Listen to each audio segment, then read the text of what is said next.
Hallelujah ന്യൂസിലേക്ക് എല്ലാവർക്കും ഒരിക്കൽ കൂടെ സ്വാഗതം. ഇന്നും നമ്മളോട് കൂടെ ഡോക്ടർ ജെയിംസ് ജോർജ് വെൺമണിയുണ്ട്. ബഥേൽ ബൈബിൾ സെമിനാരിയുടെ അസംബ്ലീസ് ഓഫ് ഗോഡിന്റെ നേതൃത്വത്തിലുള്ള പുനലൂരിൽ പ്രവർത്തിക്കുന്ന ബഥേൽ ബൈബിൾ സെമിനാരിയുടെ പ്രിൻസിപ്പളാണ് അദ്ദേഹം. മാത്രമല്ല അദ്ദേഹം കൗൺസിലിംഗ് രംഗത്ത് തൻ്റെതായ ഒരു വ്യക്തിമുദ്ര പതിപ്പിച്ചിട്ടുള്ള വ്യക്തിയാണ്. കേരളം ഇപ്പോൾ കേരളത്തിലെ ക്രൈസ്തവ സമൂഹം നേരിടുന്ന നിരവധിയായ പ്രശ്നങ്ങളുണ്ട്. സാമൂഹ്യ വളർച്ചയുമായി ബന്ധപ്പെട്ട, സാമൂഹ്യ സാഹചര്യങ്ങളുമായി ബന്ധപ്പെട്ട, കുടുംബങ്ങളുമായി ബന്ധപ്പെട്ട നേരിടുന്ന പലവിധമായ വിഷയങ്ങൾ നമുക്ക് ചർച്ച ചെയ്യേണ്ടതായിട്ടുണ്ട്. പ്രധാനമായും ഇന്ന് നമ്മൾ ചർച്ച ചെയ്യുന്ന ഒരു വിഷയം, നമ്മുടെ ചെറുപ്പക്കാർ വിവാഹത്തോടെ വിമുഖത കാണിക്കുന്നു എന്നുള്ളതാണ്. എന്തുകൊണ്ടാണ് ചെറുപ്പക്കാർ ഒരു 30 വയസ്സ് കഴിഞ്ഞിട്ടും വിവാഹം കഴിക്കുവാൻ താല്പര്യപ്പെടാത്തത്? അങ്ങനെ കൂടുതൽ ആളുകൾ വിവാഹിതരാകാതെ നിൽക്കുന്നത് എന്തുകൊണ്ടാണ്? അതിലേക്ക് നയിക്കുന്ന സാഹചര്യങ്ങൾ എന്തൊക്കെയാണ്? അതുപോലെ തന്നെ മറ്റൊരു പ്രധാനപ്പെട്ട വിഷയമാണ് കുടുംബ തകർച്ചകൾ. മധ്യ തിരുവിതാംകൂറിനെ സംബന്ധിച്ചിടത്തോളം, ക്രൈസ്തവ സമൂഹത്തെ സംബന്ധിച്ചിടത്തോളം വളരെ ദുഃഖത്തോടുകൂടെ പറയേണ്ട ഒരു കാര്യമാണ്, ഇവിടെ കുടുംബ കോടതികളുടെ എണ്ണം വർദ്ധിച്ചുകൊണ്ടിരിക്കുന്നു. കെട്ടിക്കിടക്കുന്ന കേസുകൾ ധാരാളമുണ്ട്. കുടുംബ തകർച്ചയുടെ നിരന്തരമായ അല്ലെങ്കിൽ ഒരു തുടർച്ച ഭയാനകമായ നിലയിൽ ഉണ്ടായിക്കൊണ്ടിരിക്കുന്ന ഒരു കാലഘട്ടത്തിലാണ് നമ്മൾ ജീവിക്കുന്നത്. എന്തുകൊണ്ടാണ് ഇങ്ങനെ സംഭവിക്കുന്നത്? എന്താണ് പരിഹാര മാർഗങ്ങൾ? ഡോക്ടർ ജെയിംസ് ജോർജ് വെൺമണിക്ക് പല കാര്യങ്ങളും നമ്മളോട് അതുമായി ബന്ധപ്പെട്ട് പറയാനുണ്ടാകും. സ്വാഗതം ചെയ്യാം ഡോക്ടർ ജെയിംസ് ജോർജ് വെൺമണിയെ. സാറേ, സ്വാഗതം. യെസ് സാറേ, നമ്മുടെ സാമൂഹ്യ അന്തരീക്ഷം വലിയ മാറ്റങ്ങൾക്ക് വിധേയമായി കൊണ്ടിരിക്കുകയാണ്. പ്രത്യേകിച്ച് ഞാൻ മനസ്സിലാക്കുന്ന ഒരു കാര്യം, നമ്മുടെയൊക്കെ ഒരു കാലഘട്ടത്തിൽ, പ്രായത്തിൽ അല്ലെ, വിവാഹം കഴിക്കുക എന്ന് പറയുന്നത് ചെറുപ്പക്കാരെ സംബന്ധിച്ചിടത്തോളം വളരെ ആവേശത്തോടു കൂടെ അതിന് വേണ്ടി കാത്തിരിക്കുന്ന, അല്ലെങ്കിൽ അതിലേക്ക് പ്രവേശിക്കുന്ന ഒരു രീതി ഉണ്ടായിരുന്നു. എന്നാൽ ഇപ്പോൾ വന്ന് കാണുന്നത് വിവാഹത്തിന്റെ പ്രായം വല്ലാതെ മാറിപ്പോയി. നമ്മുടെ ഒരു കാലഘട്ടത്തിൽ 25-26 വയസ്സൊക്കെ ആയിരുന്നു സാധാരണ ക്രിസ്തീയ കുടുംബങ്ങളിലെ ആൺകുട്ടികളുടെ വിവാഹ പ്രായമായി കരുതി. പിന്നീട് പെൺകുട്ടികളുടെ കാര്യമാണെങ്കിൽ ഒരു 20 വയസ്സിന് ശേഷം നമ്മുടെ കുട്ടികളെ വിവാഹം കഴിപ്പിക്കുന്ന ഒരു രീതിയായിരുന്നു. 18 വയസ്സാണ് ഗവൺമെന്റ് നിശ്ചയിച്ചിട്ടുള്ള പ്രായമെങ്കിലും 20 വയസ്സ്, 21 വയസ്സ്, 22 വയസ്സിലൊക്കെ ആയിരുന്നു പെൺകുട്ടികളുടെ വിവാഹ പ്രായമായി കരുതിയിരുന്നത്. എന്നാൽ സാറേ, ഇപ്പോഴത്തെ ഒരു സാഹചര്യം, ആൺകുട്ടികൾ പെൺകുട്ടികൾ വിവാഹത്തിന് തയ്യാറല്ല, അല്ലെങ്കിൽ ഒരു 30 വയസ്സായാൽ പോലും വിവാഹം കഴിക്കാൻ താല്പര്യപ്പെടുന്നു. അങ്ങനെ ഒരു വലിയ പ്രതിസന്ധി ഇപ്പോൾ നിലനിൽക്കുന്നു. ഇപ്പൊ കത്തോലിക്ക സഭയുടെ ഒരു റിപ്പോർട്ട് കഴിഞ്ഞ ദിവസം ഞാനൊരു വീഡിയോ കേട്ടത്, സിറോ മലബാർ സഭയിൽ മാത്രം 1,00,000-ലധികം കുട്ടികൾ 35 വയസ്സ് കഴിഞ്ഞിട്ട് വിവാഹം കഴിക്കാമെന്ന്. പല കാരണങ്ങളാണ്.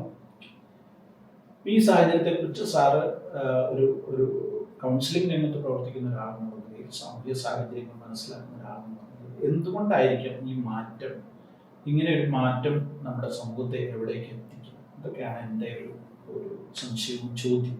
സാർ എന്ന് പറയുന്നത്. Thank you. സാറ് ഉയർത്തിക്കൊണ്ടുവരുന്ന വളരെ കാലിക പ്രസക്തിയുള്ള ഒരു വിഷയം. വാസ്തവത്തിലെ വിവാഹത്തിൻ്റെ ആവേശമുള്ളൊരു കാലഘട്ടം, സാർ സൂചിപ്പിച്ച ഒരു കാലഘട്ടം വളരെ ആവേശമായി. ഇന്ന് ആവേശം നഷ്ടപ്പെടുകയും വാസ്തവത്തിലെ ചില ഘട്ടങ്ങൾക്ക് പേരൻസിന്റെ ആവശ്യമായി മാറുകയും നിർബന്ധിക്കുന്നുണ്ട്, പേരന്റൽ നീഡായിട്ട് മാറുകയാണ്. അങ്ങനെ ഒരു ഷിഫ്റ്റ് ഇന്ന് സംഭവിച്ചുകൊണ്ടിരിക്കുകയാണ്. വാസ്തവത്തിൽ നമ്മുടെ ഫാമിലി എന്ന കൺസെപ്റ്റ് തന്നെ ഇന്ന് ടോട്ടലായിട്ട് മാറിക്കൊണ്ടിരിക്കുക. ഫാമിലി ട്രാൻസിഷനിലാണ്. ഈ ജോയിന്റ് ഫാമിലി സിസ്റ്റത്തിലുണ്ടായ ഒരു ഷിഫ്റ്റ് ന്യൂക്ലിയർ ഫാമിലിയോട്ട് വന്നു. അതുപോലെ തന്നെ ഇങ്ങനെ ഗ്രാമങ്ങളിൽ നിന്നും പട്ടണങ്ങളിലേക്കുള്ളതായ ഒരു മാറ്റം, അർബൻ കൾച്ചറിലേക്കുള്ളതായ ഒരു ജനങ്ങളുടെ ഒരു യാത്ര, ഇതൊക്കെ നമ്മുടെയൊക്കെ കുടുംബത്തെ വളരെ സാരമായിട്ട് സ്വാധീനിച്ചിട്ടുണ്ട്. ആ സ്വാധീനം തീർച്ചയായിട്ടും അത് ഹസ്ബൻഡ് ആൻഡ് വൈഫ് റിലേഷൻഷിപ്പ് മാത്രമല്ല, മക്കളിലും അവരുടെ വിവാഹത്തോടുള്ള ബന്ധത്തിലും അതിൻ്റെതായ ആഫ്റ്റർ എഫക്റ്റ് ഉണ്ടാകുന്നുണ്ട്. ഞാൻ മനസ്സിലാക്കുന്ന ചില കാര്യം, ഒന്ന്, സാധാരണ നമ്മൾ പറയുന്ന ഒരു ഫ്രേസ് ആണല്ലോ, ലെസ് ലഗേജ് മോർ കംഫോർട്ട്. ഭാരം കുറവായാൽ യാത്ര വളരെ സുഖകരമായിരിക്കും. അപ്പോൾ എന്തിനാണ് ആവശ്യമില്ലാത്ത ഭാരങ്ങൾ എടുക്കുന്നത്? കുറച്ച് ഈസി ആയിട്ട് യാത്ര ചെയ്താൽ പോരായോ? വാഹനത്തിൽ ധാരാളം ഭാരങ്ങൾ ചുമക്കേണ്ടതുണ്ട്. നമുക്കറിയാവുന്ന കാര്യം തന്നെ. ഒന്ന്, ജീവിതകാലം മുഴുവൻ വിശ്വസ്തയായിരിക്കണം. രണ്ട്, ഇതിന് ആജീവനാന്ത സഹിത്വമാണ്. വാഹനം എന്നുള്ളത് ഒരു കവറൻ്റാണ്, കോൺട്രാക്റ്റ് അല്ല, ഇടയ്ക്കിട്ടിട്ട് ഓടാൻ പറ്റുകയില്ല. അപ്പോൾ കുറച്ചുകൂടി ഫ്രീ ആയിട്ട് ജീവിക്കുക, ഒരു ഫ്രീ ലൈഫ് ഇന്നത്തെ കോണ്ടക്സ്റ്റിൽ പ്രത്യേകിച്ച് നമ്മുടെ യങ്സ്റ്റേഴ്സ് ഇഷ്ടപ്പെടുന്ന ഒരു റീസൺ അതിന് പിന്നിലുണ്ട്. അതുപോലെ തന്നെ ഇന്നത്തെ career orientation and personal ambition ഇന്നത്തെ ജനറേഷൻ ആഗ്രഹിക്കുന്ന ഒരു കാര്യം. ഒരു പക്ഷേ അതിനുള്ള പ്രഷർ ഫാമിലിയിൽ നിന്നുണ്ട്, സൊസൈറ്റിയിൽ നിന്നുണ്ട്. കാരണം അവരാണല്ലോ അവരെ പ്രൊഡ്യൂസ് ചെയ്യുന്നത്.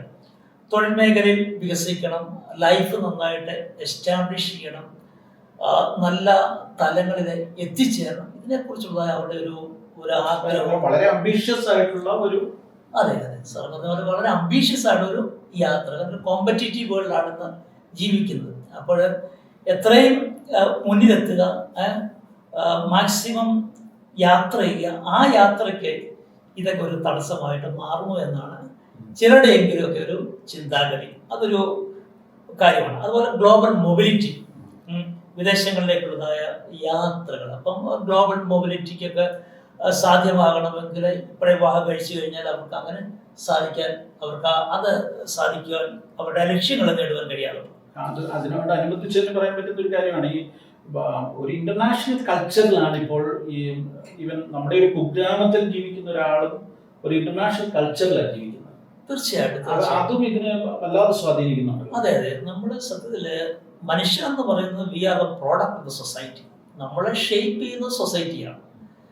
അപ്പൊ തന്നെ സൊസൈറ്റിയെ നമ്മൾ ഷേപ്പ് ചെയ്യുന്നുണ്ട്. ഒരു റെസിപ്രോക്കൽ ലേണിംഗ് ആണ്, അങ്ങോട്ടും ഇങ്ങോട്ടും ഗിവ് ആൻഡ് ടേക്ക് എന്നുള്ളൊരു കൺസെപ്റ്റ് അവിടെയുണ്ട്.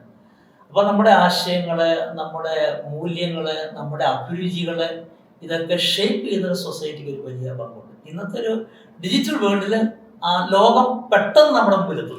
സാമൂഹ്യ മാധ്യമങ്ങളുടെ ഒരു വലിയ തള്ളിക്കയറ്റത്തിന്റെ ഒരു കാലഘട്ടത്തില് ഈ ലോകത്തിൽ എവിടെ എന്ത് സംഭവിച്ചാലും അതെല്ലാം നമ്മളെ കൂടെ ബാധിക്കുന്നു, നമ്മൾ അറിയുന്നു, നമ്മൾ കാണുന്നു, നമ്മൾ അതിന്റെ ഭാഗമായി മാറുന്നു. അങ്ങനെ ഒരു കാലഘട്ടത്തില്ല. പണ്ടത്തെ ഒരു 10 വർഷം മുമ്പ് അല്ലെങ്കിൽ 15 വർഷം മുമ്പുള്ളതിനേക്കാൾ വ്യത്യസ്തമായ ഒരു ലോകത്തിലാണ് നമ്മൾ ജീവിക്കുന്നത്. തീർച്ചയായിട്ടും. അപ്പം അതുകൊണ്ട് അത് മാത്രമല്ല, ഇന്ന് മനുഷ്യൻ കൂടുതൽ സമയങ്ങൾ ചെലവഴിക്കുന്നത് ഈ ഡിവൈസുകളിലാണ്, ഡിജിറ്റൽ പ്ലാറ്റ്ഫോമുകളിലാണ്. അതുകൊണ്ട് അവിടുത്തെ ഓരോ സ്പന്ദനങ്ങളും ചെയ്ത് അവരെ ഇന്റേണലൈസ് ചെയ്യുന്നുണ്ട്. പ്രത്യേകിച്ച് കുടുംബ ബന്ധങ്ങളിൽ പോലും ഇപ്പൊ ഒരു വീട്ടിൽ 4 പേര് താമസിക്കുന്നെങ്കിൽ 4 പേരും തമ്മിൽ ഉള്ള ബന്ധങ്ങൾ പോലും ഈ സോഷ്യൽ മീഡിയ ബന്ധങ്ങളിലൂടെ പോകുന്ന ഒരു സാഹചര്യമായിരുന്നു. രണ്ടാമത് ഇവരുടെ ഈ സ്ക്രീൻ ടൈം എന്ന് പറയുന്നത് എല്ലാവരുടെയും നമ്മുടെ എല്ലാം ഈ സ്ക്രീൻ ടൈം കൂടുതൽ, പരസ്പര ബന്ധങ്ങളെക്കാൾ കൂടുതൽ, അടുത്ത് നേരിട്ട് ഇടപെടുന്നതിനേക്കാൾ കൂടുതൽ സ്ക്രീൻ ടൈം കൂടുതൽ എടുക്കുന്ന ഒരു സാഹചര്യങ്ങൾ ഉണ്ടാകുന്നു. ഇതെല്ലാം സാമൂഹികമായ മാറ്റങ്ങളാണ്. അതെ, അതുകൊണ്ടെങ്കിൽ സംഭവിക്കുന്ന മറ്റു കാര്യം എന്ന് പറഞ്ഞാൽ ഒരു വീട്ടിൽ തന്നെ ആണെങ്കിലും പരസ്പരം ലഭ്യമാക്കാൻ കഴിയാതെ പോകും. അതിനകത്ത് പ്രായവ്യത്യാസം ഒന്നുമില്ല. നമുക്ക് യങ്സ്റ്റേഴ്സിനെ മാത്രം പ്രതികൂട്ടി കയറ്റാൻ പറ്റുന്നില്ല. പ്രായവ്യത്യാസം തന്നെ ഒരു ഡിജിറ്റൽ അഡിക്ഷനിലേക്ക് എല്ലാവരും അവരിലേക്ക് തന്നെ ഉൾവലിയുന്ന ഒരു സാഹചര്യം. അതെ, അപ്പം ഇത് കൂടുതൽ സന്തോഷം ജനിപ്പിക്കുന്നുണ്ട്. ഈ ബിഹേവിയർ മനഃശാസ്ത്രം പറയുന്ന ഒരു കാര്യമുണ്ട്. മനുഷ്യന് സന്തോഷം കൊടുക്കുന്ന കാര്യങ്ങൾ അവർ വീണ്ടും വീണ്ടും ചെയ്തുകൊണ്ടേയിരിക്കും. അപ്പോൾ റീൽസ് ആണെങ്കിലും അതുപോലെ വിഷ്വൽ മീഡിയയിൽ കാണുന്ന കാര്യങ്ങളാണെങ്കിലും മനസ്സിലുണ്ടാക്കുന്ന സന്തോഷമുണ്ട്. അപ്പം അവനെ ചുറ്റുപാട് മറക്കുന്നു, അല്ലെ ബന്ധങ്ങൾ മറക്കുന്നു, ഉത്തരവാദിത്തങ്ങൾ മറക്കുന്നു. ഇവിടെ തന്നെ സ്വയം ചുരുങ്ങിയാണ്. ഈ ചുരുക്കം വാസ്തവത്തിൽ അറിഞ്ഞോ അറിയാതെയോ വളരെ നെഗറ്റീവായിട്ടും സ്വാധീനിക്കുന്നു. അതെല്ലാം കുടുംബ ബന്ധങ്ങളെ ദോഷകരമായിട്ട് ബാധിക്കുന്നു. നമ്മൾ പറഞ്ഞു വന്ന കാര്യം എന്ന് പറയുന്നത് ഈ വിവാഹപ്രായം അല്ലെങ്കിൽ വിവാഹത്തിന് തയ്യാറാകാത്ത ഒരു തലമുറ, അല്ലെങ്കിൽ അതിനുവേണ്ടി താല്പര്യപ്പെടാത്ത ഒരു ജനറേഷൻ ഉണ്ടായിരിക്കുന്നു, അല്ലെങ്കിൽ കൂടുതൽ ആളുകൾ വിവാഹം കഴിക്കാതെ നിൽക്കുന്നു. അതൊരു സാമൂഹിക പ്രശ്നമായിട്ട് നമ്മൾ അഡ്രസ്സ് ചെയ്യാൻ തുടങ്ങിയിട്ടേ ഉള്ളെന്ന് എനിക്ക് തോന്നുന്നു. സഭകളൊക്കെ അതിൻ്റെ ആ സീരിയസ്നെസ്സിലേക്കൊക്കെ വരുന്നേ ഉള്ളെന്ന് എനിക്ക് തോന്നുന്നു. അതെ, പക്ഷേ ഇൻഡിവിജ്വൽ കേസുകളുണ്ട്. ചില ഫാമിലീസിന് ഇഷ്യൂസ് ഉണ്ടെങ്കിൽ അവർക്ക് ഇതെങ്ങനെ പബ്ലിക് ഫോറത്തിൽ പറയാൻ, ഒരു പ്ലാറ്റ്ഫോമിൽ പറയാൻ കഴിയാതെ നമ്മളോട് ഒരു വ്യക്തിപരമായിട്ടുള്ള സംസാരത്തിൽ പലരും എന്നോട് വ്യക്തിപരം പലരും ഷെയർ ചെയ്തിട്ടുണ്ട്. പക്ഷെ അവർ പബ്ലിക്കായിട്ട് പറയാൻ സാധിക്കത്തില്ല. സാറേ, ഞാൻ 2007 മുതൽ മിക്കവാറും എല്ലാ വർഷങ്ങളിലും അമേരിക്കയിൽ പോകുന്ന ഒരാൾ. അമേരിക്കൻ മലയാളി പെന്തക്കോസ്ത് സമൂഹം, ക്രിസ്തീയ സമൂഹം ഒക്കെ ആയിട്ട് വളരെ അടുത്ത് ബന്ധപ്പെടുകയും കാണുകയും സഭകൾ സന്ദർശിക്കുകയും ഒക്കെ ചെയ്തിട്ടുള്ളത് കൊണ്ട് ഞാൻ മനസ്സിലാക്കിയിട്ടുള്ള ഒരു വലിയ പ്രശ്നം, മലയാളി ക്രൈസ്തവരുടെ പെന്തക്കോസ്ത് സമൂഹത്തിൻ്റെ ഒക്കെ ഒരു പ്രശ്നം ഈ 2007 ഞാൻ ചെല്ലുന്ന കാലഘട്ടം മുതൽ കാണുന്നതാണ്. 35-40 വയസ്സൊക്കെ ആയിട്ടും വിവാഹം കഴിക്കാത്ത കുട്ടികളുള്ള ഭവനങ്ങൾ ധാരാളമുണ്ട്. അന്ന് എനിക്കത് കൗതുകമായി, ആദ്യം ഞാനത് കേൾക്കുന്നു. പക്ഷെ ഇപ്പോൾ 10 വർഷം കഴിഞ്ഞ് അല്ലെങ്കിൽ 15 വർഷം കഴിഞ്ഞ് നമ്മുടെ കേരളത്തിലും ഈ സാഹചര്യങ്ങളിലേക്ക് കാര്യങ്ങൾ പോകുന്നു എന്നുള്ള ഒരു തിരിച്ചറിവ് ഇപ്പോൾ എനിക്കുണ്ട്. അത് വളരെ ശരിയായ ഒരു കണ്ടെത്തലാണ്. പ്രത്യേകിച്ച് ഞാൻ മനസ്സിലാക്കുന്നത് പട്ടണങ്ങളിൽ ഇത് അങ്ങനെ കൂടുതലായിട്ടുണ്ട്. പക്ഷെ അതിന്റെ സ്വാധീനം എങ്ങനെയാണ്, സിറ്റികളിൽ നിന്നും പട്ടണങ്ങളിലേക്കും പിന്നീട് ഗ്രാമങ്ങളിലേക്കും അതിങ്ങനെ ഷിഫ്റ്റ് ചെയ്തുകൊണ്ടിരിക്കുകയാണ്. കേരളത്തെ സംബന്ധിച്ചിടത്തോളം നമ്മളിപ്പോൾ പറയുകയാണെങ്കിൽ കേരളം മൊത്തം കൂടെ ഒരു ഒറ്റ സിറ്റിയുടെ ഒരു രൂപത്തിലേക്ക് എത്തിക്കഴിഞ്ഞിരിക്കുന്നു. ഗ്രാമങ്ങളില്ലാതെ ആയിക്കൊണ്ടിരിക്കുന്നു. എല്ലാം ഒരു ഒന്നിച്ച് കിടക്കുന്ന പോലെയായി മാറിയിട്ടുണ്ടെന്ന് എനിക്ക് അതുണ്ട്. കാരണം എങ്കിലും നമ്മളിപ്പോ എറണാകുളത്ത് ചെന്നാൽ അതിന് അതിൻ്റെതായ ഒരു വ്യത്യാസമുണ്ട്. എങ്കിലും ഈ ഫ്ലാറ്റ് സംസ്കാരം തന്നെ എന്ത് ചെയ്തു, ഇപ്പൊ അത് പട്ടണങ്ങൾ, സിറ്റികളിൽ മാത്രമല്ല, ചെറിയ പട്ടണങ്ങൾ, ഗ്രാമങ്ങളിലേക്ക് അതെങ്കിലും മാറിക്കൊണ്ടിരിക്കുകയാണ്. അങ്ങനെ വലിയ മാറ്റങ്ങൾ കൂടി സംഭവിക്കുന്നു. സാറ് പറഞ്ഞ വിഷയത്തിൽ ഇതിന്റെ ഒരു റീസൺ, മറ്റൊരു റീസൺ ഞാൻ കാണുന്നത് ഹൈപ്പർ ഇൻഡിവിജ്വലിസ്റ്റിക് കൾച്ചറാണ്. ചുറ്റുപാട് എനിക്ക് വിഷയമല്ല, എൻ്റെ അടുത്ത് നിൽക്കുന്ന ഒരു വിഷയമല്ല, എനിക്ക് എന്നിലേക്ക് ചുരുങ്ങുന്ന ഒരു പ്രോബ്ലമാണ്. അതിനെക്കുറിച്ച് പറഞ്ഞു കഴിഞ്ഞാൽ my goals, my happiness and my choice. എനിക്ക് എൻ്റെ ലക്ഷ്യം, എനിക്ക് എൻ്റെ സന്തോഷം, എനിക്ക് എൻ്റെ തിരഞ്ഞെടുപ്പ്. അപ്പം ഞാൻ എൻ്റെ ലക്ഷ്യത്തിലേക്ക് എത്തുക, അത് മാത്രമേ ഉള്ളൂ. മറ്റുള്ളവരുടെ അതൊന്നും എനിക്ക് വിഷയമല്ല. രണ്ടാമത് എൻ്റെ സന്തോഷം, എൻ്റെ സന്തോഷത്തിനെങ്കിൽ വിവാഹം കഴിക്കാത്ത ജീവിതമാണെങ്കിൽ ദാറ്റ് ഈസ് മൈ ചോയ്സ്, അത് ഞാൻ തിരഞ്ഞെടുക്കും. അങ്ങനെ ഒരു ഷിഫ്റ്റ് നമ്മുടെ സമൂഹത്തിൽ സംഭവിച്ചുകൊണ്ട് ഹൈപ്പർ ഇൻഡിവിജ്വലിസ്റ്റിക് കൾച്ചർ നമ്മുടെ സമൂഹത്തിൽ വളരെ വർദ്ധിച്ചുകൊണ്ടിരിക്കും. പ്രത്യേകിച്ച് ഈ ജോയിന്റ് ഫാമിലിയിലൊക്കെ കിട്ടിയ ഒരു ഓറിയന്റേഷൻ അല്ല ഇന്ന് ന്യൂക്ലിയർ ഫാമിലി നമുക്ക് ലഭിക്കുന്നു. അതിൻ്റെ ഒരു ഇമ്പാക്റ്റ് കൂടി ഉണ്ടാകുന്നു. സഭകൾക്ക് ഈ കാര്യത്തിൽ എന്ത് ചെയ്യാൻ പറ്റും? വാസ്തവത്തില് സഭകള് കുടുംബങ്ങളെ കേന്ദ്രീകരിച്ച് നല്ല പഠന ക്ലാസ്സുകൾ നടത്തും. രംഗത്ത് സാർ എന്ത് ചിന്തിക്കുന്നു? നമ്മളുടെ സഭകൾ കേരളത്തിൽ ഉള്ള, ഞാൻ പ്രത്യേകിച്ച് പെന്തക്കോസ്ത് സഭകളെ അടുത്ത് പരിശോധിക്കുമ്പോൾ ആ നിലയിലുള്ള ഒരു എന്തെങ്കിലും ഒരു സ്റ്റെപ്പ് വെക്കാൻ നമ്മളെ കൊണ്ട് സാധിച്ചു? അത് ഏതെങ്കിലും ചില ചർച്ചുകൾ, എണ്ണപ്പെട്ട ചർച്ചുകൾ, അവർ ഒരു ഇനിഷ്യേറ്റീവ് പ്രസ്ഥാനങ്ങളല്ല, ആസ് എ ഹോൾ അതൊരു സഭയുടെ മൊത്തത്തിലുള്ളതായ ഒരു തീരുമാനമായിട്ട് അവർ ഇനീഷ്യേറ്റീവായിട്ട് ഇതിൽ വന്നിട്ടില്ല. അതിൽ ഒന്നെന്ന് പറയുന്നത്, ഞാൻ ചില ചർച്ചിലൊക്കെ ഈ ഫാമിലി സൺഡേ പ്രപ്പോസ് ചെയ്തിട്ടുണ്ട്. അത് മുഴുവൻ ഫാമിലിക്ക് വേണ്ടിയായിരിക്കും, തുടക്കം മുതൽ അവസാനം വരെ ഉള്ളത്. സങ്കീർത്തനവും പിന്നെ മെസ്സേജും ഈവൻ പാട്ടും വിദേശങ്ങളിലുള്ളവർക്ക് വേണ്ടി പ്രാർത്ഥിക്കും. ചില ചർച്ചസ് അത് ചെയ്തിട്ടുണ്ട്, വളരെ നല്ല റിസൾട്ട് ഉണ്ടായിട്ടുണ്ട്. അതൊരു കാര്യമാണ്. അതിലെല്ലാം ഉപരിയായിട്ട് ഒരു പ്രീമാറ്റർ കൗൺസിലിംഗ് പല ലീഡേഴ്സിനോട് ഞാൻ പേഴ്സണലായിട്ട് അത് പ്രപ്പോസ് ചെയ്തിട്ടുണ്ട്. എല്ലാവരും ഓക്കെ പറയും. പക്ഷേ എന്തുകൊണ്ടോ സഭയുടെ ഭാഗത്തു നിന്ന്, ലീഡർഷിപ്പിൽ നിന്ന് അതൊരു മാൻഡേറ്ററി ആയിട്ട് ഇതുവരെ ഒരു ചർച്ചയിൽ വന്നിട്ടില്ല. അപ്പം തന്നെ എനിക്ക് വ്യക്തിപരമായിട്ട് ചില പാസ്റ്റേഴ്സ് അവർക്ക് നിർബന്ധമുണ്ട്, എൻ്റെ ചർച്ചയിൽ നിന്ന് ഒരാൾ കല്യാണം കഴിച്ചു കഴിഞ്ഞാൽ അവർ പ്രീമാറ്റർ കൗൺസിലിങ്ങിന് പോകണം. അങ്ങനെ നിർബന്ധമുള്ള പാസ്റ്റേഴ്സ് ഇൻഡിവിജ്വൽ എഫേർട്ട് ഉണ്ടാകും. അങ്ങനെ ഞാനൊരു 10-80 ആളുകൾക്ക് വ്യക്തിപരമായിട്ട്, സെമിനാറുകളൊന്നുമല്ല, വ്യക്തിപരമായിട്ട് പ്രീമാറ്റർ കൗൺസിലിംഗ് നടത്തുന്നത്. അത് പാസ്റ്റേഴ്സിന്റെ തിരിച്ചറിവാണ്, അവരുടെ ഇനിഷ്യേറ്റീവാണ്, സാറേ. ആ രംഗത്ത് അത് പറയുമ്പോൾ ഇവിടെ നമ്മൾ അപ്രിഷ്യേറ്റ് ചെയ്യേണ്ട ഒരു കമ്മ്യൂണിറ്റിയാണ് കത്തോലിക്ക സഭ. അവർ ആ കാര്യം വളരെ സ്ട്രിക്റ്റ് ആക്കിയിട്ടുണ്ട്. അതായത് പ്രീമാറ്റർ കൗൺസിലിംഗ് വിവാഹം കഴിക്കാൻ പോകുന്ന ആൺകുട്ടിക്കും പെൺകുട്ടിക്കും മാത്രമല്ല, അവരുടെ പാരൻസിന് പോലും ആ കൗൺസിലിംഗ് എടുത്തെങ്കിൽ മാത്രമേ വിവാഹം നടത്തി കൊടുക്കൂ എന്നുള്ള ഒരു വളരെ സ്ട്രിക്റ്റ് ആയിട്ടുള്ള ഒരു തീരുമാനത്തിലേക്ക് അവരെന്ത് ചെയ്തിട്ടുണ്ട്, എത്തിയിട്ടുണ്ട്. മറ്റു പല സഭകൾ CSI മർത്തോമ എത്രത്തോളം ഉണ്ടെന്ന് അറിയത്തില്ല, CSI പോലുള്ള ചില സഭകളും ആ കാര്യത്തിൽ സ്റ്റെപ്പുകൾ വെച്ചിട്ടുണ്ട്. എന്നാൽ ഈ പെന്തക്കോസ്ത് സമൂഹത്തിന് ആ നിലയിൽ ഒരു സ്റ്റെപ്പും വെക്കുവാൻ ഇതുവരെ സാധിച്ചിട്ടില്ല. ഒന്ന്.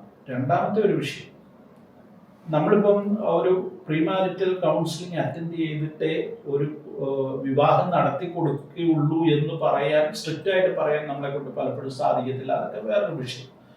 എന്നാൽ അതിനെക്കാട്ടിൽ ഏറ്റവും അപകടകരമായിട്ട് ഞാൻ കണക്കാക്കുന്ന ഒരു കാര്യം എന്ന് പറയുന്നത്, ഈ പ്രീമാരിറ്റൽ കൗൺസിലിംഗ് നൽകത്തക്ക നിലയിൽ ക്വാളിഫൈഡ് ആയിട്ടുള്ള ആളുകൾ നമ്മുടെ കമ്മ്യൂണിറ്റിയിൽ വളരെ വാളെടുത്തോണ്ടുള്ള വെളിച്ചപ്പാടെന്നുള്ള നിലയിൽ ഈ കൗൺസിലിംഗ് ആർക്കും ചെയ്യാവുന്ന ഒരു കാര്യമായിട്ട് പൊതുവെ കരുതപ്പെടുന്ന ഒരു കാലഘട്ടത്തിലാണ് നമ്മളായിരിക്കും. അപ്പം സാർ എന്ത് കരുതുന്നു? ഈ രംഗത്ത് വളരെ ആഴത്തിൽ അത് ചിന്തിച്ചിട്ടുള്ള ഒരാളായിരിക്കും എന്നുള്ള ചിന്തയിലാണ് ഞാൻ സാറിനോട് ചോദിക്കുന്നത്. എന്താണ് നമുക്കതിന് ചെയ്യാൻ പറ്റും? ഞാൻ നമ്മുടെ സമൂഹത്തിൽ കണ്ടൊരു കാര്യം വെച്ചാൽ, എന്തിന് ഡിമാൻഡ് ഉണ്ടോ അതിന് ആളുകൾ ചാടും. പക്ഷേ ഞാൻ അതിനെത്രമാത്രം സജ്ജനാണ്, എനിക്ക് എത്രമാത്രം പരിശീലനമുണ്ട്, എൻ്റെ നിയമനം അതാണോ, എൻ്റെ നിയോഗം അതാണോ, എനിക്കൊരു പ്രൊഫഷണൽ ഓറിയൻറ്റേഷൻ ഉണ്ടോ, ഈ വിഷയങ്ങളെക്കുറിച്ച് പലരും ചിന്തിക്കുന്നത്. ഡിമാൻഡ് എടുത്തുകൊണ്ട് എടുത്തിയാണ് അതൊരു വലിയ അപകട മേഖലയിലേക്ക് എത്തിക്കുകയുള്ളൂ. അതുകൊണ്ട് ഈ വിഷയത്തിൽ, കൗൺസിലിങ്ങിൻ്റെ വിഷയത്തിൽ നല്ലൊരു പ്രൊഫഷണൽ ഓറിയൻറ്റേഷൻ, നല്ലൊരു ട്രെയിനിങ് ഉള്ള വ്യക്തി മാത്രമേ ഇത് ചെയ്യാവൂ. ഇതൊരു വലിയ അപകടം പിടിച്ച മേഖല. അതെ, ഒരു കുടുംബത്തിന്റെ വ്യക്തിയുടെ ഒക്കെ ജീവിതത്തെ ബാധിക്കുന്ന കാര്യമില്ല. അല്ല, നമ്മളൊരു പ്രസംഗകൻ ഒരു സ്റ്റേജിൽ വന്നൊരു പ്രസംഗം നടത്തി വെച്ച് പോയാൽ അതിനുണ്ടാകുന്ന ഇമ്പാക്റ്റ് എന്ന് പറയുന്നത് വളരെ കുറച്ചാളുകളിലായിരിക്കും ചിലപ്പോൾ അതിന് ഒരു ഇമ്പാക്റ്റ് ഉണ്ടാക്കുന്നത്. അത് ഒരു സ്പിരിച്വൽ ഇതിൽ മാത്രമേ എന്ത് ചെയ്യുന്നുള്ളൂ, അത് നിൽക്കുന്നുള്ളൂ. എന്നാൽ ഒരു കൗൺസിലറെ സംബന്ധിച്ചിടത്തോളം വ്യക്തിപരമായിട്ട് ഒരു കുടുംബത്തോട് അല്ലെങ്കിൽ ഒരു വ്യക്തിയോട് സംസാരിക്കേണ്ടി വരുന്ന മണിക്കൂർ, അങ്ങനെ സംസാരിക്കുന്ന ആ ആൾ ഈ ഒരു വ്യക്തിയെ ശരിക്കും ബ്രെയിൻ വാഷ് ചെയ്യുവാൻ സാധിക്കും, അല്ലെങ്കിൽ അയാളുടെ ചിന്തകളെ മാറ്റിമറിക്കുവാൻ സാധിക്കും. ഒരു പ്രസംഗം നൽകുന്നതിനെക്കാട്ടിലും എത്രയോ മടങ്ങ് സ്വാധീനം ഈ വ്യക്തിയിൽ ചെലുത്താൻ സാധിക്കും. അപ്പോൾ ആ നൽകുന്ന കൗൺസിലർ ഒരു ശരിയായ പരിശീലനമില്ലാത്ത ആളാണെങ്കിൽ സംഭവിക്കുന്ന എത്ര വലിയ അപകടമാണ് ഉണ്ടാകുന്നത്. എത്രയോ സ്റ്റോറിയല്ല, അത് എത്രയോ സംഭവങ്ങൾ അങ്ങനെ നമുക്ക് കാണാൻ സാധിക്കുന്നുണ്ട്. അതെ, ഈ എൻ്റെ അറിവ് ശരിയാണെങ്കിൽ വിദേശങ്ങളിലൊക്കെ എല്ലാവരും കൗൺസിലിംഗ് ചെയ്യാൻ പറ്റത്തില്ല. അതിന് ലൈസൻസ്. അപ്പം ലൈസൻസ് ഉള്ളവർക്ക് മാത്രമേ അത് കൗൺസിലിംഗ് ചെയ്യാൻ പറ്റത്തുള്ളൂ.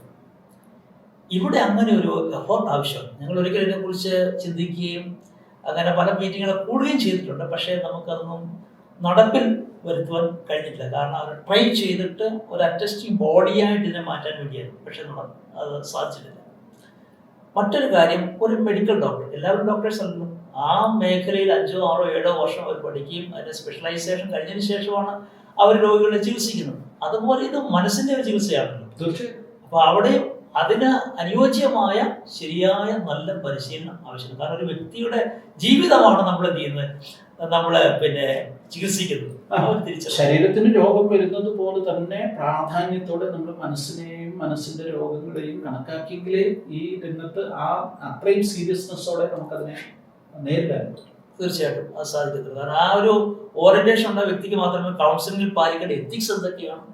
ചിലപ്പോൾ ഒരു ഹസ്ബൻഡ് ആൻഡ് വൈഫ് റിലേഷൻഷിപ്പ് ആകുമ്പോൾ അവിടുത്തെ എല്ലാ കാര്യങ്ങളും എന്ത് ചെയ്യും, അവർ സംസാരിക്കും. അതിൻ്റെ കോൺഫിഡൻഷ്യൽ നേച്ചർ സൂക്ഷിക്കാൻ കഴിയും. അവർക്ക് കംഫർട്ടബിൾ ആയിട്ടുള്ള കാര്യങ്ങൾ മാത്രം.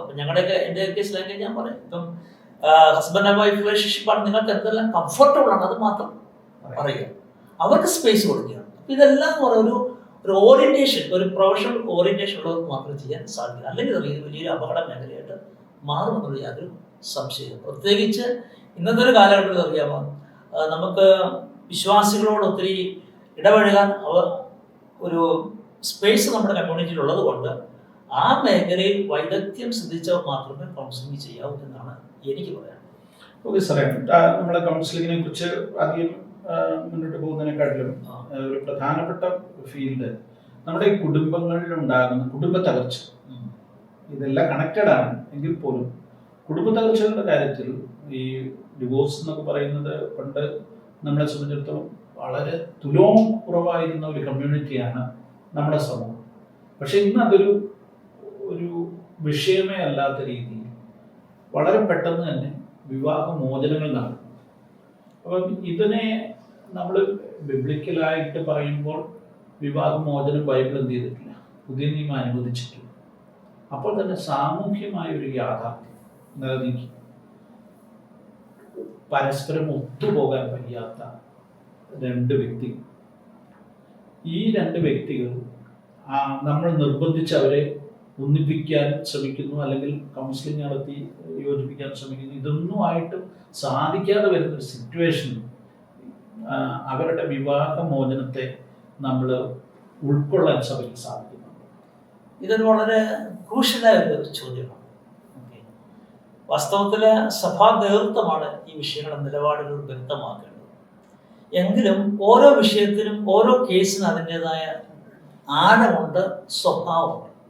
നമ്മൾ ആ കേസിൻ്റെ ആഴവും സ്വഭാവവും അതിൻ്റെതായ ഇൻറ്റൻസിറ്റി മനസ്സിലാക്കിയ ശേഷം മാത്രമേ നമുക്കൊരു കൺക്ലൂഷനിലേക്ക് വരാൻ സാധിക്കത്തുള്ളൂ. പക്ഷെ സാർ പറഞ്ഞ എനിക്ക് ചില സൺഡേ സ്കൂളിലെ പാഠപദ്ധതിയിൽ പോലും നമ്മുടെ 10ാം ക്ലാസ്സിൽ 11ാം ക്ലാസ്സിൽ ഒരിക്കലും എന്നോടൊരു ചാപ്റ്റർ എഴുതുന്ന ആവശ്യപ്പെട്ടു ഒരു ചർച്ചിൻ്റെ.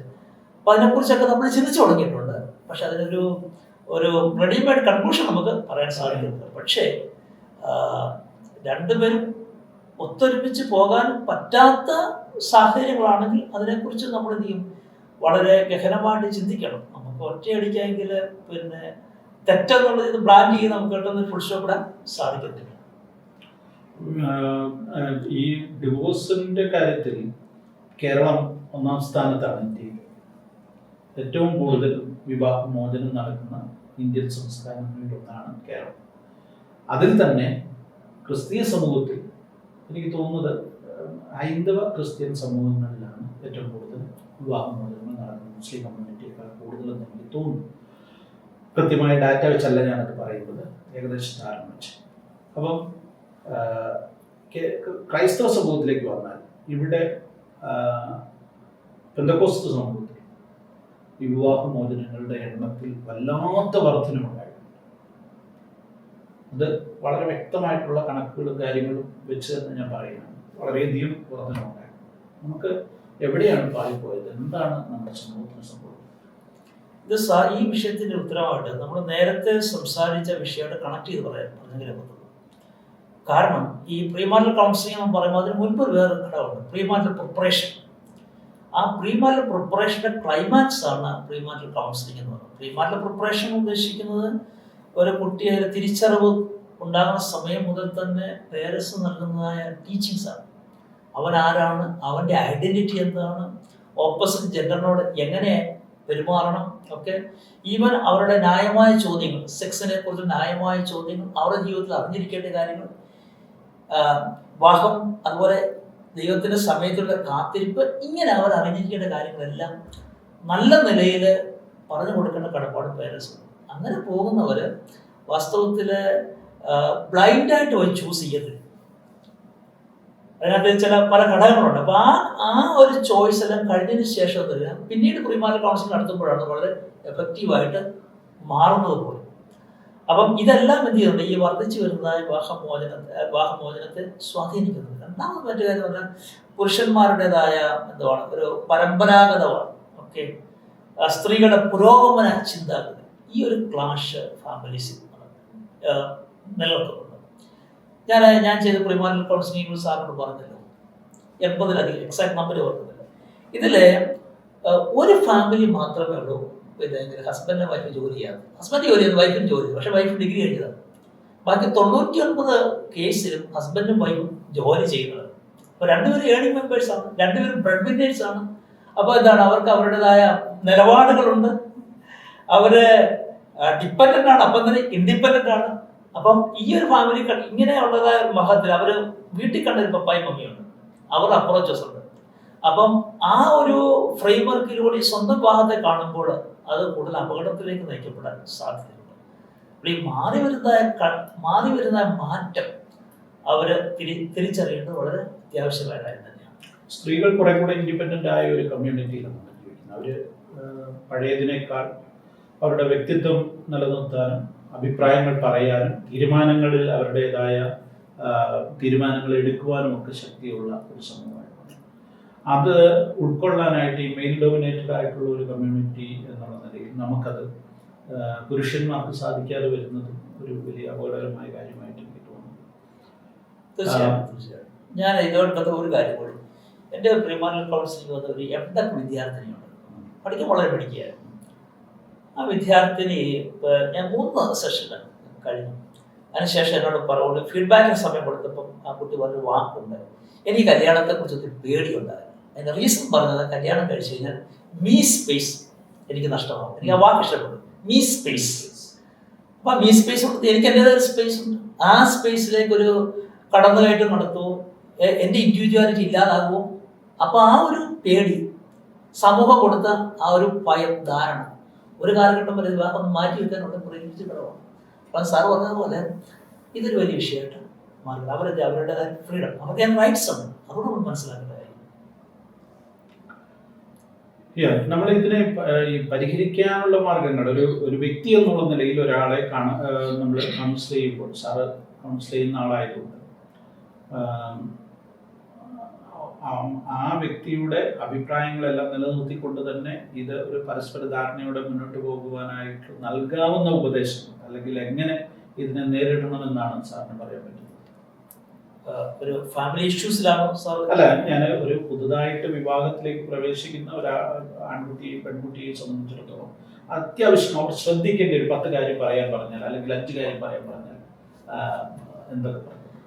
ഒന്ന്, ലൈഫിൽ എൻ്റെ ഒരു പെർസ്പെക്റ്റീവ് എന്ന് പറഞ്ഞു കഴിഞ്ഞാൽ, പഴയ കാലത്തെ ആൾക്കാരൊക്കെ പറയും സഹിച്ച് ജീവിക്കണം. ഇത് സഹിക്കേണ്ടെന്ന് പറഞ്ഞില്ല, സഹനത്തിന് റോളുണ്ട്. ഇപ്പം സഹിക്കേണ്ട മേഖല സഹിക്കണം, തിരുത്തേണ്ടുന്ന മേഖലകളുണ്ട്, അത് തിരുത്തിപ്പോകണം. ഫൊർഗീവ് ചെയ്യേണ്ടതായ, ക്ഷമിക്കേണ്ടുന്ന മേഖലയുണ്ട്, അത് ചെയ്യണം, അത് ഫൊർഗീവ് ചെയ്യേണ്ടതാണ്. പിന്നെ ഈ സ്നേഹം എന്നുള്ളൊരു കലയായിട്ട് മാത്രം നിർത്താതെ അത് ലൈഫിൻ്റെ ഒരു ഭാഗമായിട്ട് മാറുമ്പോൾ എന്ത് ചെയ്യും, ബന്ധങ്ങൾ ഊഷ്മളമായിട്ട് മാറും. അതിന് ഒരു സാക്രിഫൈസ് വളരെ ആവശ്യമാണ്. കാരണം ഇത് കവനൻ്റ് ആണല്ലോ, ഉടമ്പടിയാണല്ലോ. അപ്പോൾ ഒരു ത്യാഗപരമായ ഒരു സ്നേഹത്തിന് ഒരു സമർപ്പണം രണ്ടുപേരും ഭാഗത്തുണ്ട്. അതോടൊപ്പം തന്നെ മറ്റു കാര്യങ്ങളുണ്ട്. ഈ പേരൻസിൻ്റെ ആവശ്യമില്ലാത്ത ഇടപെടൽ ഭയങ്കര, അത് പേരൻസ് ചിലപ്പോൾ ബോധപൂർവ്വം ആയിരിക്കണമെന്നില്ല. ആ പൊസസീവ് നേച്ചർ പല ഫാമിലീസിന് എന്ത് പ്രാവശ്യമുണ്ടാകും. സാറേ, അതിനകത്ത് കാര്യം എന്ന് പറഞ്ഞാൽ 2 മക്കളാണ്, അല്ലെങ്കിൽ ഒരു കുഞ്ഞാണ് ഉള്ളത്. നമ്മൾ അവരെ കുറിച്ച് വലിയ പ്രതീക്ഷകളാണ്. അപ്പം വേറൊരാൾ ആ സ്പേസിലേക്ക് ഇടിച്ചു കയറി വരികയാണ് ഇവർക്ക് അവര് വിവാഹം കഴിക്കുമ്പോൾ. അപ്പോൾ സ്വാഭാവികമായിട്ടുണ്ടാകാവുന്ന കാര്യങ്ങളാണ് അതൊക്കെ.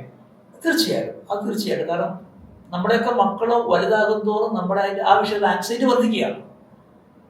പക്ഷേ ഈ നമ്മുടെ ഒരു കൺസെപ്റ്റ് അനുസരിച്ച് പറിച്ചു നടിയിൽ വിധേയപ്പെടേണ്ടതാണ്.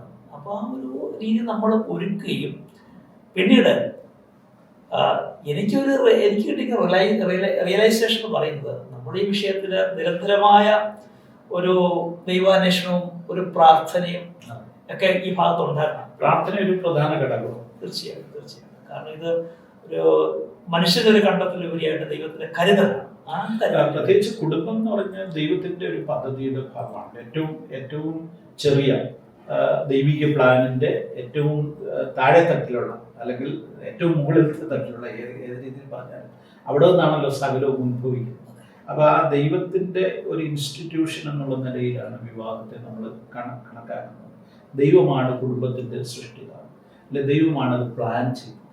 ആ ഒരു ബോധ്യം നമുക്കുണ്ടാകുകയും നമ്മൾ അതിനനുസരിച്ച് ദൈവത്തിന്റെ ഇഷ്ടങ്ങൾക്ക് വിധേയപ്പെടാൻ തയ്യാറാകുകയും ചെയ്താൽ ഈ പ്രശ്നങ്ങൾ ഒരു 90% പരിഹരിച്ച് മുന്നോട്ട് പോകാൻ സാധിക്കും. പക്ഷെ ഇന്നത്തെ ഒരു സാമൂഹിക അന്തരീക്ഷത്തിൽ നമ്മളെ പുറകോട്ട് വലിക്കുന്ന, അല്ലെങ്കിൽ പലവിധമായ പ്രതിസന്ധികൾ സൃഷ്ടിക്കുന്ന നിരവധി ഘടകങ്ങൾ മുന്നിൽ വന്ന് നിൽക്കുകയാണ്. ജോലിയായിട്ടായിരിക്കാം, അല്ലെങ്കിൽ മറ്റ് പല ടെൻഷൻസ് കൂടുതലുള്ള ഒരു കാലഘട്ടം. അപ്പം ഇതെല്ലാം ഉള്ളപ്പോൾ നമ്മൾ ഈ വിവാഹങ്ങൾക്ക് വേണ്ടിയുള്ള അന്വേഷണങ്ങളിലെല്ലാം നമ്മൾ ആകെപ്പാടെ പറയുന്നത്, ഇപ്പോൾ വിവാഹ പരസ്യങ്ങൾ പബ്ലിഷ് ചെയ്യുന്ന ഒരാളാണ് നമ്മുടെ പത്രത്തിൽ. അപ്പം ദൈവഭയമുള്ള പെൺകുട്ടിയെ വേണമെന്ന് ആവശ്യപ്പെടുന്നു, സ്പിരിച്വൽ ആയിരിക്കണം എന്നൊക്കെ പറയുന്നു. പക്ഷേ ആ ഒരു വശം കാര്യമായിട്ട് ആരും അന്വേഷിക്കാതെയും, അല്ലെങ്കിൽ അതിന് വലിയ പ്രാധാന്യം കൊടുക്കാതെ മറ്റെല്ലാ കാര്യങ്ങളും ഒത്തുവരികയാണെങ്കിൽ എന്ത് ചെയ്തു, വിവാഹത്തിലേക്ക് എത്തത്തുള്ളൂ. അതായത് സാമ്പത്തികമാണ് ഒരു വിഷയം, 2 വിദ്യാഭ്യാസമാണ്, ജോലിയാണ്, പ്രൊഫഷനാണ്, ഇതെല്ലാം കൂടെ വരുന്ന അതെല്ലാം ഒത്തു വന്നെങ്കിൽ മാത്രമേ നമുക്ക് അവിടെ സ്പിരിച്വാലിറ്റിക്ക് വലിയ പ്രാധാന്യം എന്ത് വരുന്നില്ല, ഉണ്ടാകുന്നില്ല. സഭാ മെമ്പർഷിപ്പ് ഒക്കെ നോക്കുന്നുണ്ടാകാം, പക്ഷേ അതിനപ്പുറത്തോട്ടുള്ള അവരുടെ വ്യക്തിപരമായ ആത്മീയ താല്പര്യങ്ങളോ ആത്മീയ ധാരണകളോ എന്താണെന്ന് തിരിച്ചറിയാതെയാണ് പലപ്പോഴും വിവാഹത്തിലേക്ക് പ്രവേശിക്കുന്നതെന്ന് എനിക്ക് തോന്നുന്നു. അതും ഒത്തിരി അപകടങ്ങൾ സൃഷ്ടിക്കുന്ന ഒരു ഘടകമാണ്. അതെ അതെ, ഇത് ശരിയായ ഒരു അന്വേഷണം, സമയമെടുത്തുള്ള അന്വേഷണം വളരെ അത്യാവശ്യമാണ്. രണ്ടാമത്, ഒരു മക്കൾക്കൊരു റിയലൈസേഷൻ ആകുന്ന സമയത്ത് തന്നെ അവരിത് ബോധവൽക്കരിക്കും. ഒരു +2 കഴിഞ്ഞൊരു കോഴ്സ് ചൂസ് ചെയ്യുന്നത് മാത്രമല്ല, it's A life long commitment. അപ്പോൾ അതിലൂടെ എന്ത് ചെയ്യുക, അത് വലിയ കണ്ടെത്തലാണ്. ആ കണ്ടെത്തലൂടെ ജീവിതം ഏറ്റവും ധന്യമാകാൻ സാധ്യതയുണ്ട്, ജീവിതം പരാജയപ്പെടാൻ സാധ്യതയുണ്ട്. അപ്പോൾ അങ്ങനെ ശരിയായ ഒരു ക്രിസ്ത്യൻ എഡ്യൂക്കേഷൻ കുടുംബത്തിന് കൊടുക്കുകയും പേരൻസ് ഒരു കുഞ്ഞ്, എൻ്റെ ഒരു അഭിപ്രായം, ഒരു കുഞ്ഞ് ജനിച്ചു കഴിയുമ്പോൾ മുതൽ പേരൻസ് പ്രാർത്ഥിച്ചു കൊടുക്കുകയും കുഞ്ഞിന് തിരിച്ചറിവായി കഴിയുമ്പോൾ, +2 കഴിയുമ്പോൾ ഈ ഉത്തരവാദിത്തത്തിന് ബാറ്റിന് അവരെ കൈമാറുകയും ചെയ്യണം. അവരെ ഏറ്റെടുക്കട്ടെ, ഇത് അവരുടെ നീടായിട്ടുള്ള മാറണം. അപ്പോൾ അത് സത്യത്തിൽ ആ ഒരു യാത്ര അനുയോജ്യനായ ഒരു ജീവിത പങ്കാളിയെ കണ്ടെത്താൻ സഹായിക്കും. അപ്പോൾ തന്നെ സാറ് പറഞ്ഞത് ഈ പൊരുത്തം പല വിധത്തിലും പല കാര്യങ്ങളുണ്ടായിരിക്കും. ഏജിൻ്റെ കാര്യത്തിലാണെങ്കിലും, ബ്യൂട്ടിയുടെ കാര്യത്തിലാണെങ്കിലും, എഡ്യൂക്കേഷൻ്റെ കാര്യത്തിലാണെങ്കിലും, ഫാമിലി ബാക്ക്ഗ്രൗണ്ടിൻ്റെ കാര്യത്തിലാണെങ്കിലും, അതിലുപരി വിശ്വാസത്തിൻ്റെ കാര്യങ്ങളാണ്. ചിലപ്പോൾ സ്പിരിച്വൽ ലെവലിൽ ഹൈ ആയിരിക്കും, ലോ ആയിരിക്കും, അതും ക്ലാഷ് വരാൻ സാധ്യതയുണ്ട്. അപ്പോൾ എല്ലാത്തിനും കോമ്പറ്റബിലിറ്റി കുറഞ്ഞു കഴിഞ്ഞാൽ പൊരുത്തക്കേടുകൾക്ക് സാധ്യത കൂടുതലാണ്. അവിടെയാണ് മനുഷ്യൻ്റെ ഒത്തിരി നിസ്സഹായതയും ദൈവത്തിൻ്റെ ഒരു വലിയ ഇൻ്റർവെൻഷൻ ഉണ്ടാകുമ്പോൾ പല കാര്യങ്ങളും സാധിക്കും. അപ്പം അതിനുവേണ്ടി ശരിയായ ഒരു പ്രാർത്ഥനയും ഒരു അന്വേഷണവും പേരൻസിൻ്റെ ഭാഗത്തുനിന്നും, പ്രത്യേകിച്ച് മക്കളുടെ ഭാഗത്തുനിന്നും, കാരണം ദൈവത്തിൻ്റെ കരുതലായിട്ട് കണ്ടെത്തി, കാരണം ദൈവഹിതപ്രകാരമുള്ളൊരു കണ്ടെത്തൽ, അതിനുവേണ്ടിയുള്ളത് ഒരു യാത്ര അത്യാവശ്യം ആണെന്ന് ഞാൻ മനസ്സിലാക്കുന്നു. ഡോക്ടർ ജെയിംസ് ജോർജ് വെൺമണി നമ്മളോട് സംസാരിച്ചുകൊണ്ടിരിക്കുകയായിരുന്നു കുടുംബത്തെക്കുറിച്ച്, വിവാഹത്തെക്കുറിച്ച്, വിവാഹപ്രായത്തെക്കുറിച്ച്, നമ്മുടെ സമൂഹം നേരിടുന്ന ഈ വലിയ വെല്ലുവിളികളെ കുറിച്ച്, നമ്മുടെ സമൂഹം കുറച്ചും കൂടെ ഈ കാര്യങ്ങളിൽ ശ്രദ്ധ കൽപ്പിക്കേണ്ടതിനെ കുറിച്ച്, ശ്രദ്ധിക്കേണ്ടതിനെ കുറിച്ച്, അതിനുള്ള പരിഹാരങ്ങൾ കണ്ടെത്തേണ്ടതിനെ കുറിച്ച് ഒക്കെ അദ്ദേഹം നമ്മളോട് പറഞ്ഞു. അദ്ദേഹത്തിൻ്റെ പ്രവർത്തന മേഖല ബൈബിൾ ടീച്ചർ എന്നുള്ള നിലയിലും അതോടൊപ്പം തന്നെ ഒരു കൗൺസിലർ എന്നുള്ള നിലയിലും ഒക്കെ പെന്തക്കോസ്ത് സമൂഹത്തിന് വളരെ അനുഗ്രഹമാണ്. അദ്ദേഹത്തിൻ്റെതായി വളരെ പ്രസിദ്ധമായ 4-5 പുസ്തകങ്ങളുണ്ട്. ആ പുസ്തകങ്ങളുടെ പേരുകളൊക്കെ ഞാൻ ഇതോടൊപ്പം സ്ക്രീനിൽ നൽകിയിട്ടുണ്ട്. നിങ്ങളത് കാണുക. താല്പര്യമുള്ളവർ അദ്ദേഹവുമായിട്ട് ബന്ധപ്പെടുക. അദ്ദേഹത്തിൻ്റെ കോണ്ടാക്ട് നമ്പർ കൂടെ ഞാൻ ഈ സ്ക്രീനിൽ നൽകുന്നുണ്ട്. എനിവേ, നമ്മളോട് ഇത്രയും സമയം സംസാരിക്കുക അദ്ദേഹം കാണിച്ച സന്മനസ്സിന് നന്ദി. കർത്താവ് ധാരാളമായിട്ട് അനുഗ്രഹിക്കുന്നു. Thank you sir.